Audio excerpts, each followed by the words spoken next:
uma boa tarde a todos. Eu sou a Alessandra Ortiz, dirigente do Centro de Luz, Paz e Amor, Centro de Umbanda, e passei por aqui hoje para falar com vocês, né, sobre algumas explicações, né, que eu expliquei para meus filhos hoje. Eu achei bem interessante trazer para vocês, né, esse assunto aqui.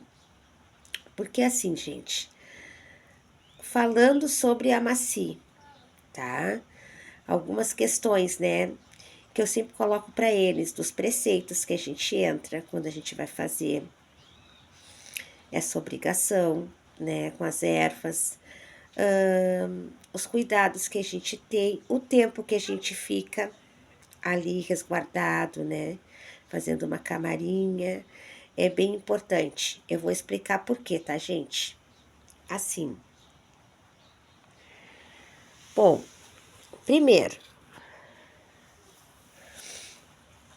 quando a gente faz o amaci, ai, gente, tô bem resfriada. A gente, perdão, a gente busca as ervas na natureza, a gente pede licença para os donos daquela erva, licença para Papai Oxóssi, Papai Ossanha, que é o Senhor das Folhas, para retirar da natureza. As ervas, elas ficam descansando, coloco no pano branco, toda ela lavada. Ela é firmada ali, ela é direcionada por aqueles orixás que eles estão respondendo. A gente canta para cada orixá, direciona, né? A gente pede licença pro ori, do filho que vai receber as ervas, né? Pra coroa, pros orixá, né? Daquele irmão, daquele filho, para poder pôr as ervas, né? Existem vários tipos de amacis, né? Existe um amaci para saúde, para desenvolvimento. Então, por exemplo, eu faço um amaci nos meus filhos de 6 em 6 meses, que é para dar um equilíbrio na coroa, para eles terem uma conexão melhor com os guias deles de trabalho, que é para limpar, né? A gente tem que ter esse cuidado com o nosso ori, né? Ori. Então, a gente, né? Eu faço de 6 em 6 meses e faço um amaci coletivo, que é onde eu coloco as ervas ali, de determinados orixás que ele responde, que eu posso colocar no ori deles, que não vai bater de frente com o orixá, que é diferente do outro. São ervas coletivas, porque todas as ervas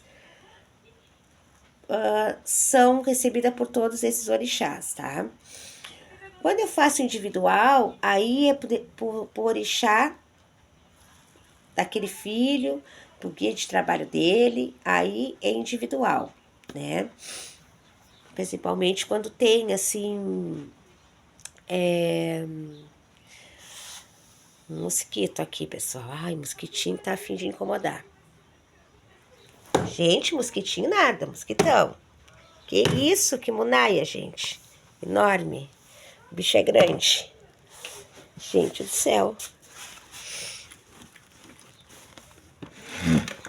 E tá com vontade de morder, né? Enorme.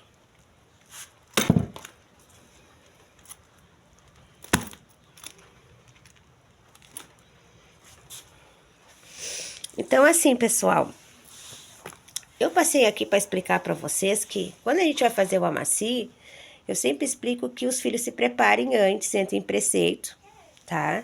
Que os filhos comem uma comidinha mais leve, não comem carne vermelha, porque a carne vermelha ela custa mais a fazer a digestão, ela leva mais tempo para ser digerida, então ela pesa muito. Para o filho chegar mais leve possível, no meu fundamento, né, eu peço para eles não comer carne vermelha, carne de porco, porque pesa muito, tá? Tem muitos fundamentos em muitas casas que é pelo fato de ser de um animal, né? Por tu tá cortando um animal, tu vai pôr as ervas, né? Então tu não come nada que seja animal. Mas só que muita gente libera para comer peixe, para comer ave. Ave e peixe também é, né, gente? Um ser também, né?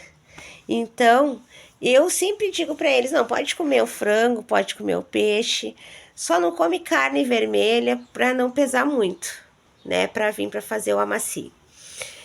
Então, assim, gente, o banho de descarga, muito importante, porque a gente puxa muita energia, né, gente? Muita carga energética, né? Então, sempre tem que fazer essa limpeza, né? Com as 7 ervas, né? Pra limpar, né? Porque quando a gente prepara para o amaci, se tu tiver muito carregado, tem que fazer toda uma limpeza primeiro, para depois, isso que a gente defuma, faz tudo isso. Mas mesmo assim, o banho de descarga, ele é muito importante, né? Falo para os filhos. Então, eu cheguei aqui para abordar essa conversa sobre o amaci, porque eu sempre digo assim, ó, após colocar as ervas na cabeça, o filho fica ali com um paninho na cabeça umas 2 horas, no mínimo, tá? Mas para responder a eles o porquê que eles ficam 2 horas com o pano na cabeça. Porque assim, gente, quando a gente firma uma vela, que a gente direciona aquela vela, aquilo que eu já expliquei para vocês, né? Que a gente faz uma direção, a gente está se conectando direto com aquelas forças ali energéticas, né? Enquanto aquela vela tá ali vibrando, teus guias, os orixás, eles estão ali respondendo, né? Então, o que acontece, né? Muitas vezes na hora do amacio o filho até incorpora, porque os guias chegam, né, no meio do trabalho. Então, se tu já põe as ervas na cabeça do filho e já tira o pano, muitas vezes o filho se esquece, né? As velas ali ainda estão acesas, o congá tá aceso, o filho sai dali, o filho fala uma bobagem, o filho, né, se dispersa. E o teu guia tá ali, tá respondendo, né? O orixá tá ali, né? O orixá tá sempre ali, né, gente? Que eu quero dizer que tá ali, vibrando, né? Trabalhando ali, aquelas forças, né? Diretamente, né? Com aquele filho. Então assim, ó, eu sempre deixo pelo menos umas 2 horas com o paninho na cabeça para depois tirar o pano.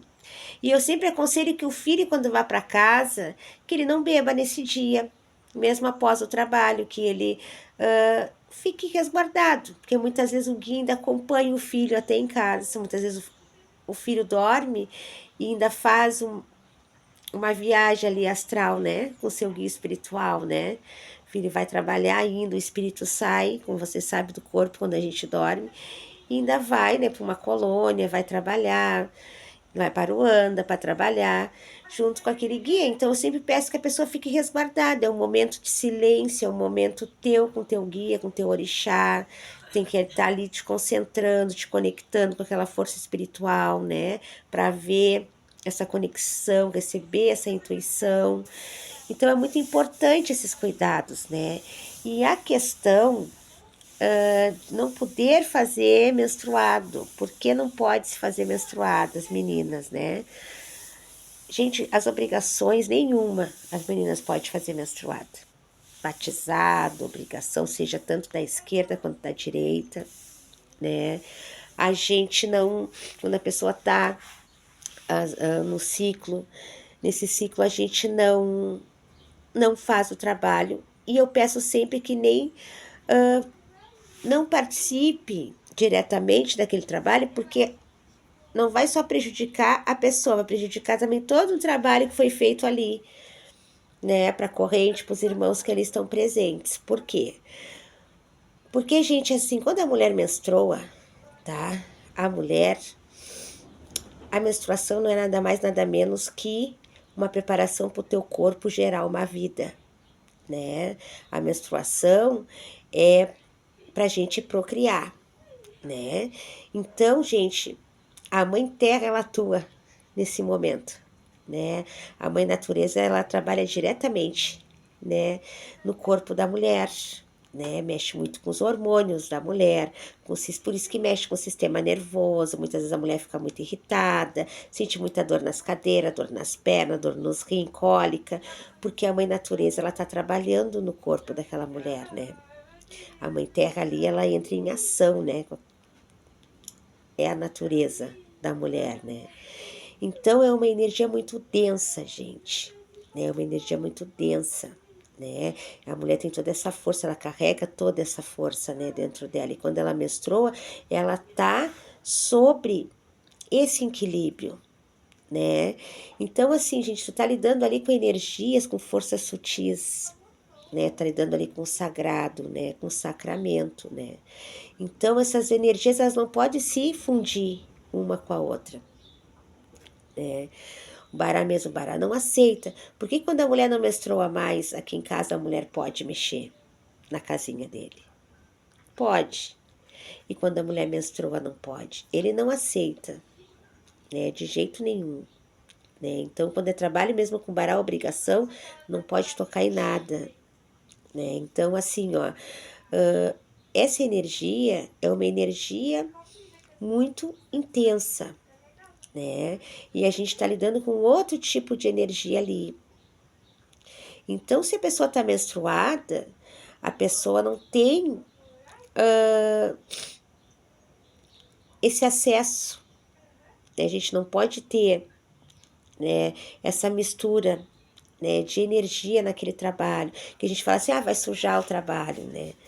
É modo de dizer, né, gente? Porque a mãe natureza, né, a força da mãe terra, ela atua nesse momento, né? Então, tu tá lidando com uma energia mais alta, com uma vibração mais suave, mais sutil, mais elevada. Então, a gente tem todo esse respeito, né, diante daquela obrigação, diante daquele trabalho, tá, gente? Isso no meu entendimento, tá? Tem vários outros significados, tá, gente?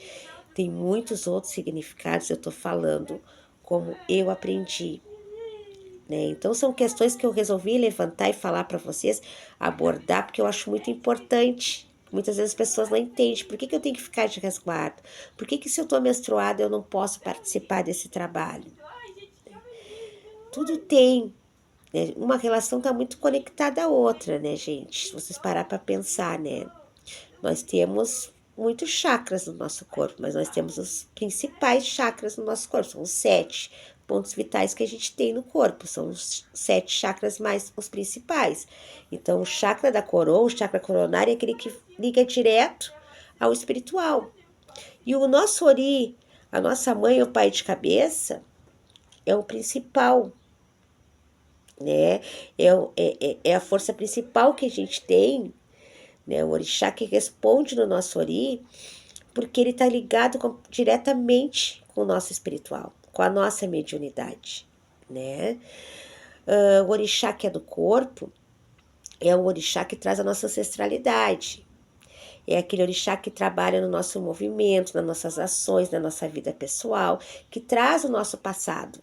Né? Então, muitas coisas que acontecem na nossa vida, que a gente vem passando, a gente traz muitas coisas de lá e aqui a gente vai denominar isso no nosso dia a dia, no nosso modo de lidar com as coisas. Esse é o nosso orixá do corpo. E a gente tem um adjunto, que é o do pé, né, gente? Esse orixá, que é o do pé, é um orixá que ele faz toda essa força de proteção para essas outras forças, né?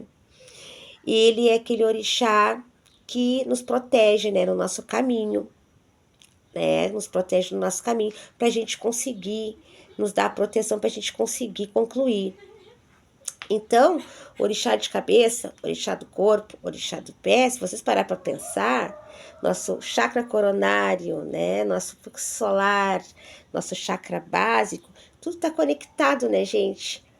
Caminho, né, nossa vida pessoal, nossa vida material, né, nosso chakra coronário, nossa espiritualidade, nossa conexão com aquelas forças que estão acima de nós, que é o nosso orixá da coroa. Então, quando a gente faz o amaci, a gente firma esses orixás que faz esse comando, né? Nosso orixá ancestral, nosso orixá, né, que nos encaminha na nossa espiritualidade, na nossa missão, e o nosso adjunto, né, gente, que é o orixá que nos dá o caminho, nos protege para que a gente consiga concluir tanto na nossa vida pessoal quanto na nossa espiritualidade.